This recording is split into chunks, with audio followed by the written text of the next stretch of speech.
매일 성경 묵상을 돕는 해설 가이드입니다. 안녕하세요. 묵상 코치입니다. 함께 읽고 나눌 말씀은 히브리서 9장 11절에서 22절까지 말씀입니다.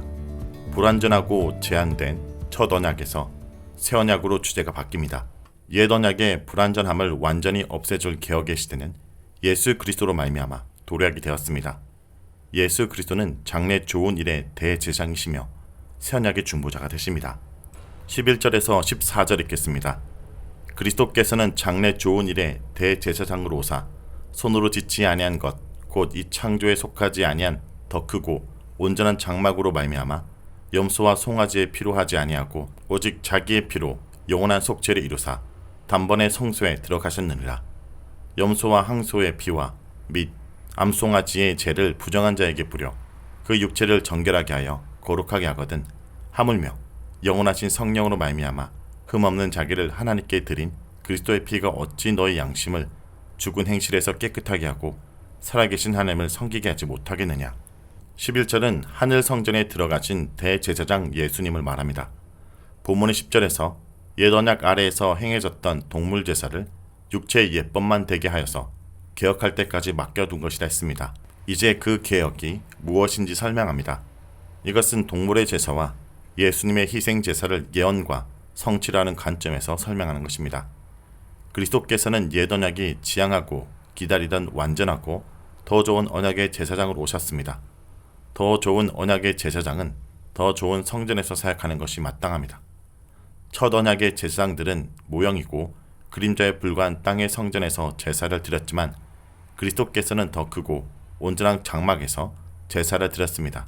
본문은 이 장막을 가리켜 이 창조에 속하지 아니한 것이라고 말하므로 레위 제사장들의 사역과 질적으로 다른 차이를 설명하고 있습니다. 이것은 사람의 손으로 지은 것이 아니라 주께서 세우신 하늘의 참 장막을 가리킵니다. 땅의 성전은 인간 세상의 질서에 속하지만 하늘 성전은 창조자이신 하나님의 질서에 속합니다. 그리스도께서는 장래 좋은 일에 대제사장으로 오셨습니다. 여기서 장래 좋은 일은 대제사장으로서 그리스도께서 십자가에서 성취하신 종말론적인 완전한 구원을 가리킵니다. 12절은 자신의 피로 성소에 들어가심을 말합니다. 구약의 대제사장에게 주어진 가장 중요한 사역은 대속죄일에 지성소로 들어가서 동물의 피를 속죄소에 뿌림으로 백성들의 죄를 속하는 것입니다. 그리스도께서도 대제사장으로 오셨기 때문에 피를 가지고 지성소에 들어가서 인간의 죄를 속해야 합니다. 그러나 더 위대하고 온전한 천상적인 성전에는 땅의 제사장들이 드렸던 동물의 피로 들어갈 수 없습니다. 예수님께서는 흠이 없고 정결한 자신의 피를 드림으로 영원한 속죄를 단번에 이루셨습니다. 예수님께서는 대제사장이 되시면서 동시에 속죄를 위한 희생 제물도 되십니다. 그리스도께서 고난받는 종으로 오셔서 많은 사람들을 대신하여 기꺼이 십자가에 죽으심으로 희생 제물이 되신 것은 그 자신의 대제사장적 사역을 완수하기 위한 것입니다. 본문은 예수님께서 단번에 성소에 들어가셨다 말합니다. 이것은 한 번에 영원히 혹은 결정적으로 라는 뜻으로 예수님께서 구약의 대제사장들처럼 매년 반복해서 속죄 사역을 행할 필요가 없이 한 번의 속죄 사역으로 영원한 효과와 구원의 결과를 가져오셨다는 것을 말합니다. 그러므로 그리스도 안에서는 더 이상 반복적인 제사가 필요하지 않습니다. 이것은 일시적인 속죄 효과를 가져왔던 동물의 피보다 그리스도의 피가 얼마나 더 위대하고 완전한 속죄의 효과를 가져왔는지를 설명하는 것입니다. 13절에서 14절은 그리스도의 피의 대속적 효과입니다. 그리스도께서는 레위 제사장들보다 더 위대한 제사장으로서 더 위대한 성전에 들어가셨으므로 이제 그 피가 얼마나 위대한 대속적 효과를 가져왔는지 설명합니다. 본문은 이미 9절에서 10절에서 설명한 동물 제사의 대속적인 효과와 비교하여 그리스도의 희생 제사를 비교하고 있습니다.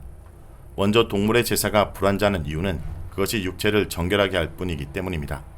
죄를 지은 자가 속죄 제물을 드리는 것은 그 제물이 자신을 대신하는 것임을 인정하는 것입니다. 그러므로 제물이 피를 흘리고 불에 태워져서 죄가 되는 것은 그것이 곧 자신을 대신하는 것임을 인정하는 차원에서 제물의 피와 죄를 뒤집어 쓰는 것입니다. 이런 의식을 통해서 제물을 드리는 사람의 죄는 속함을 받고 거룩하게 됩니다. 그러나 그것은 율법의 요구에 따른 종교의식일 뿐 인간의 죄를 진정한 의미에서 제거할 수 없습니다. 본문은 이것을 가리켜 육체를 정결하게 하는 것이라 말합니다. 그러나 그리스도의 피는 육체가 아니라 인간의 양심을 정결케 함으로 새로운 사람으로 거듭나게 하여 죄의 행실을 버리고 하나님을 온전히 섬길 수 있게 합니다. 그리스도의 피가 이러한 위대한 효과를 발휘할 수 있는 것은 그가 성령으로 흠없는 자신을 하나님께 드렸기 때문입니다. 여기서 성령으로 라는 말은 하나님의 영을 가진 자로서 라는 뜻으로서 이것은 타락한 인간의 영을 가졌던 구약의 대제사장들과 대조됩니다. 예수님께서는 죄가 없으시면서 자신을 제물로 드렸습니다. 하나님의 뜻을 완전하게 행하심으로 하나님을 기쁘시게 하셨습니다. 그러나 동물 제사는 하나님을 기쁘시게 하는 것이 아니라 하나님의 진노를 일시적으로 누그러뜨리는 것에 불과합니다. 동물의 피는 인간을 변화시키지 못하지만 그리스도의 피는 성령의 역사로 양심을 정결케 하여 온전히 하나님의 뜻을 행할 수 있게 합니다. 다음은 15절에서 22절 읽겠습니다. 이로 말미암아 그는 새 언약의 증보자시니 이는 첫 언약 때 범한 죄에서 속량하려고 주구사 부르심을 입은 자로 하여금 영원한 기업의 약속을 얻게 하려 하심이라. 유언은 유언한 자가 죽어야 되나니 유언은 그 사람이 죽은 후에나 유효한즉 유언한 자가 살아있는 동안에는 효력이 없느니라. 이러므로 첫 언약도 피 없이 세운 것이 아니니 모세가 율법대로 모든 계명을 온 백성에게 말한 후에 송아지와 염소의 피 및 물과 붉은 양털과 우솔조를 취하여 그 두루마리와 온 백성에게 뿌리며 이르되 이는 하나님이 너희에게 명하신 언약의 피라 하고 또한 이같이 피를 장막과 섬기는 일에 쓰는 모든 그릇에 뿌렸느니라. 율법을 따라 거의 모든 물건이 피로써 정결하게 되나니 필림이 없은즉 사함이 없느니라. 15절에 그리스도는 새 언약의 중보자가 되심을 말합니다. 그리스도께서는 새 언약의 중보자가 되십니다. 그의 피의 대속적 효과는 모든 시대에 걸쳐 효과를 발휘합니다. 첫 언약 아래에서 범한 죄를 속한다라는 표현에서 그리스도의 피의 효과는 구약의 성도들에게까지 미치는 것임을 알 수 있습니다. 동물의 제사를 드렸던 구약의 성도들도 궁극적으로는 그리스도의 희생 제사를 통해서 속죄함을 받게 됩니다. 16절에서 17절은 언약과 유언의 관계입니다. 언약이라는 헬라어 단어는 유언으로 번역될 수 있습니다. 본문은 15절에서 예수께서 새 언약의 중보자가 되셨다고 말한 후 그 언약이라는 단어를 16절에서 17절에 유언이라는 의미로 사용하고 있습니다. 이것은 언약과 유언이 같은 뜻을 가지고 있다는 사실에 근거하여 새 언약의 중보자가 되신 예수님께서는 마치 유언을 남기신 것과 같다라고 설명하는 것입니다. 유언을 남긴 자가 살아있을 동안에는 유언이 실행될 수 없지만 유언자가 죽은 후에는 그 유언이 효과를 발휘하게 됩니다. 마찬가지로 예수님께서 세우신 새 언약도 유언과 같은 것으로 예수님께서 죽으신 후에 그 효력이 발생하게 됩니다. 그러면 예수님께서 남기신 유언은 무엇일까요? 그것은 신약의 그리스도인들뿐 아니라 옛 언약 아래서 죄를 범한 자들에게도 속죄함을 주시고 영원한 기업의 약속을 얻게 하신 것입니다.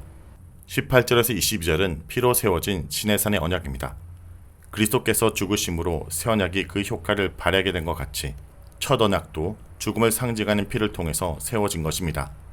본문은 시내산 언약의 체결을 설명하는 출애굽기 24장 4절에서 8절을 배경으로 하여 이것을 설명합니다. 모세는 하나님의 율법을 받은 후 그것을 모든 백성에게 낭독하여 듣게 하였고 백성들은 여호와의 모든 말씀을 준행하겠다 맹세합니다.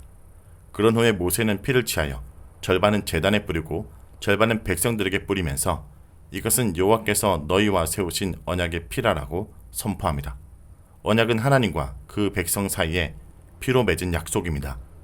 이스라엘은 하나님의 율법을 지키겠다 맹세하는 것이고 하나님은 그 백성들을 지키고 보호하겠다 맹세하는 것입니다.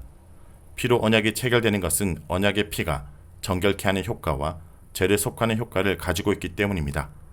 피를 흘림을 통한 제사함은 율법의 요구입니다. 12절과 22절은 모두 피와 속죄함에 대해서 언급합니다. 이것은 그리스도의 피가 율법의 요구를 완전히 성취하는 것임을 보여줍니다. 동물의 피는 언약 백성들에게 의식적이고 형식적인 측면에서 정결함과 제사함을 줍니다. 그러나 그리스도의 피는 진정한 의미에서 완전한 정결과 속죄를 가져오는 것입니다. 자, 여기까지가 히브리서 9장 11절에서 22절까지 말씀입니다. 오늘 말씀을 통해 우리는 무엇을 묵상하고 적용해야 할까요? 예수님은 자기 피로 영원한 속죄를 이루셨습니다. 피는 정결케 하는 기능과 죄를 사하는 기능이 있습니다. 피 흘림이 없으면 제사함이 없다라는 것은 죽음이 있어야 언약이 견고하게 성립된다는 것을 말합니다. 첫 언약에서는 희생 제물의 피를 통해서 제사함을 얻고 생명을 소유할 수 있었지만 새 언약에서는 그리스도의 피를 통해 온전한 삶과 생명을 얻게 되었습니다. 제사함과 거듭남은 이 땅의 어느 누구도 줄 수 없는 오직 십자가의 죽음으로 대속 사역을 완성하신 예수 그리스도만으로 가능합니다. 성도 여러분, 예수 그리스도가 그의 피로 우리를 굳건한 언약 백성으로 세우셨다는 것을 기억하고 오늘도 그 하나님의 은혜를 의지하여 굳건하게 살아가는 주의 백성들이 되길 간절히 기도드립니다.